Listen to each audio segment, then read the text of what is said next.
So welcome to another unboxing video from theplayersaid.com. My name's Alexander, and today we're taking a look at Stalingrad Inferno on the Volga. This is the battle for the city, August 23rd to November 20th, 1942. And as you can see from the big green K here, this was a kickstarted game from VentoNuovo games. This is an Italian war game company, makes some block war games. A company that we've never played any of their games before, so this is pretty exciting for us. We get this nice shiny box, and it is heavy. This is chocked quite literally full. It is a block war game, and interestingly, this is primarily a solo game. You can play it co-op, you can play it 2 or 3 players, but a lot of this is a solitaire game to me. And there's a lot of stuff in here, so we're going to kind of take a look, see what you get. Grant already put the stickers on these, so we'll just kind of show you what they look like. So there's 2 little decks of cards here. You have a Russian one and an Axis one here. And we'll just take a look at these because the cards have stuff on them. So this is Zhukov, Khrushchev, Zaitsev. You have the Volga River Flotilla, infiltration cards. You have T-34s dug in, and these are such cool cards because these are actually historical pictures that have been colorized, and they're just the Tommy gunner, anti-tank weapons, and these are just, I don't know, these are very striking cards, anti-aircraft, and I actually really like these from an aesthetic standpoint. They have the little symbols on as well. Yeah, these are the cards that you've got. And the Axis ones, very similar. Von Richthofen, Half, Hood, Paulus, Linden. So you got your Heinkel's 111s, Stukas, Pioniere. Something I did enjoy, this howitzer, not a historical picture. If you look here, this is actually a scale model. It's probably like, the detail on that looks like that might be 172 or bigger 135th scale, but I guess they didn't have a picture of the howitzer. So you got the snipers, Heinkels, Stukas, and again here, this one, 672nd, this is also a little scale model. If you kind of look closely, you can kind of see that it's a little staged models, which I think is pretty interesting. Pack guns, pioneers. There's those howitzers again, and then snipers. So, very striking cards. Those are really cool. I always like a good card with some good historical pictures on there. I don't know, just helps me to keep the game alive, which is nice. I believe some of the stuff is some Kickstarter exclusives. So there's like a little pewter Heinkel, which is cool, but it's just a token basically. And a little pewter Stuka, which has the fixed landing gear. That needs to be a little bit cleaned up though. I don't want to put that on the board because it's going to scratch it. And then we have the little tractor factory. This is a red plastic piece. And some dice. I have a lot of wooden pieces here. These big fat red ones are they're markers for the docks on the river, on the Volga. So, a block war game. These blocks are very cute. They're very small, which I wasn't used to. I think the smallest blocks we've played with are probably something like Fields of Despair, and these I think are a little bit smaller than those. But there's a ton of units here. And just like your block war games that you'd expect, it's kind of the steps 4, 3, 2, 1. But they have different colors on the steps, and those are representative of some combat strength and dice rolling ability. This is called an Uber block because it's a big one, and it's got the leader on it. But some of them are just like workers. These are just, it's a one-step, one-strength unit. So there's a ton of those. And the Russians in this one are controlled by the AI. This is a German solitaire game. The onus is on the Axis to go and take the city, push the Russians into the Volga, and keep them there, basically. If they can do that, they win the game. The German blocks on black wood got some nice vibrant colors to them. You have different SS armored units, grey Wehrmacht units. Again, little Uber blocks, these big, these are like almost twice the size of these infantry units here. But they're just nice, good wooden blocks with the stickers on them. The blocks, being as small as they are, the stickers fit very tightly on them. So that some games you get a little bit of kind of space on each side. These ones aren't necessarily the most forgiving, so you gotta be pretty careful putting the stickers on these ones. Couple of bags. These are draw bags.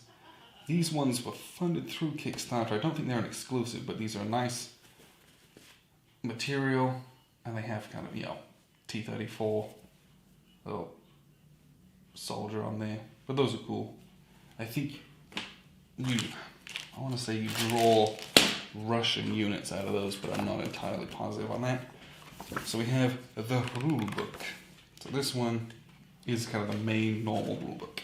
Gives you introduction to the game. Text is huge. Tons of diagrams. P.S. If a game has a setup diagram, one of my favorite aspects of a rule book. Here's how to set the game up. This is what it should look like on the table. Please, please, please always include that in games where it's reasonable to do so. I love that. But it shows you through how to do everything. It's a solo game, the solo mode up here. Primarily, this is a solitaire game. Combat sequence, different attacks. So, and then it goes through the Soviet actions, what they're trying to do, what the cards mean, what they're used for, diagrams again, and explanations of all the cards. And then it gives you the other modes of play. So you can do it co-op, you can do it one-on-one, you can do it two-on-one. To me, one-on-one is, if it's a solo game and one of them is a solitaire bot, and you're going to tell me that a player can play that, they're like, oh, just make a few modifications. Yeah, I'm probably not going to play it that way. I would do it as a co-op, but a two-player game where one of them can be a bot that easily, not necessarily my favorite thing in the whole world. But there's a ton of extra bits and pieces here from the designer. Hey, here's ways to make it easier or harder, or here's some bits and pieces to throw in there. So really, really like that. That's exciting. Here's a very simple algorithm for the Soviet AI. Really like that. I think that's nice and handy. Always like it when it's simple flowchart. We have here the historical dossier. This tells you the three maps. There's three maps in this game, and we'll get there. This has a ton of stuff in it. A lot of history. So there's a full timeline of the battle, basically.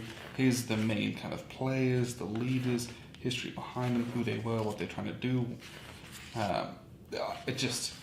I love a game with this much detail, and putting this in the game just shows, you know, the level of attention, detail, research that was put into this, which I really, really like that. I think that's nice and exciting. So, why is there three maps?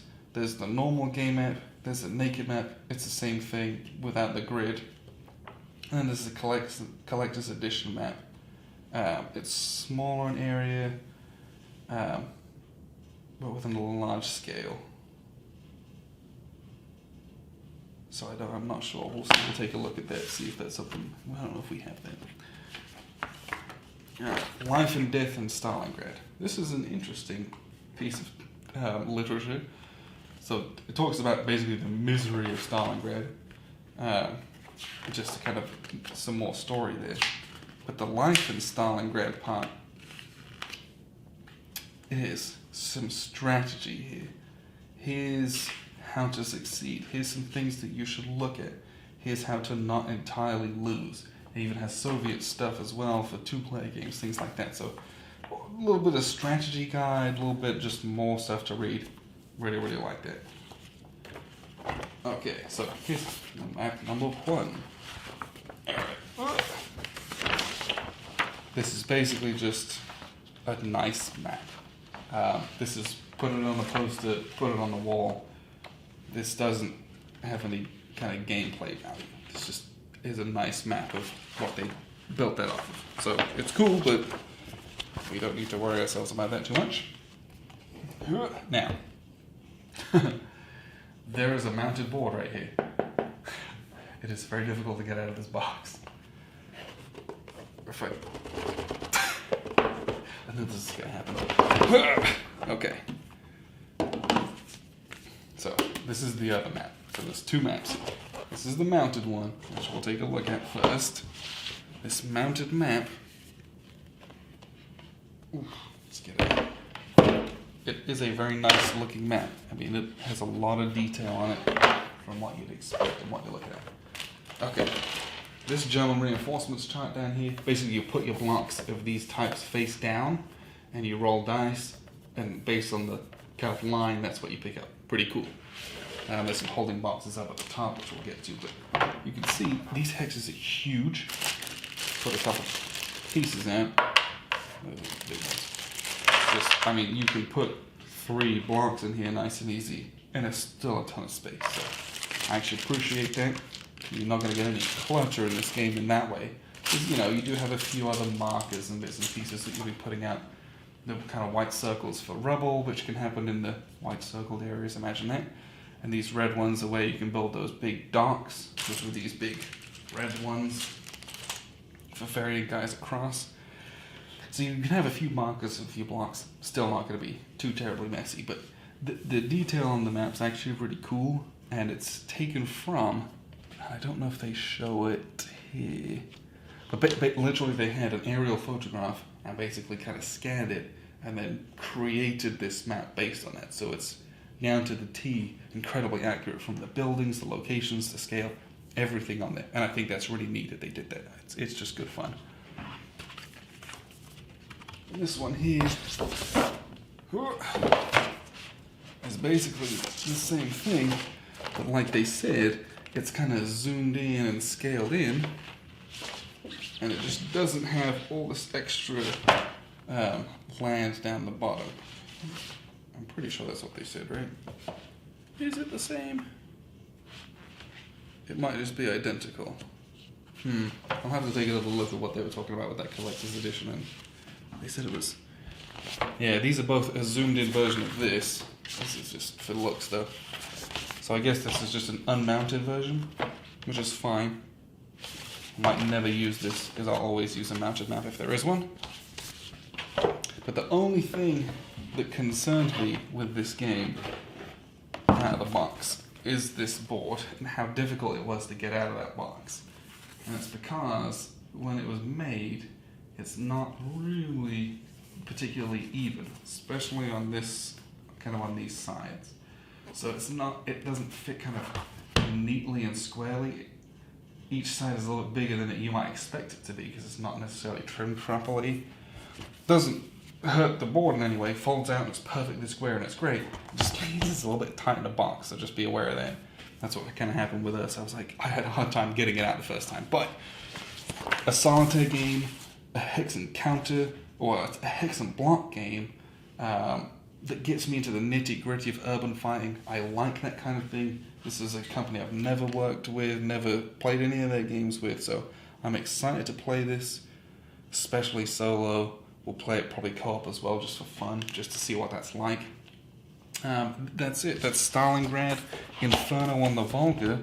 Pretty excited about this one, honestly. Was on Kickstarter end of 2017, I think, but it came out 2018, so this is one we're going to get to the table. We're going to get this cracking, so appreciate you guys tuning in. This has been Stalingrad Inferno on the Volga from VentoNuovo Games. Again, an Italian company. Check out their website. They have a ton of stuff on there. They make a lot of old Napoleonic games as well, and some World War II, but this is one where I love it. I'll get into this. Always like a good solitaire game, like to see something new. So appreciate you guys tuning in, and I've been Alexander from theplayersaid.com.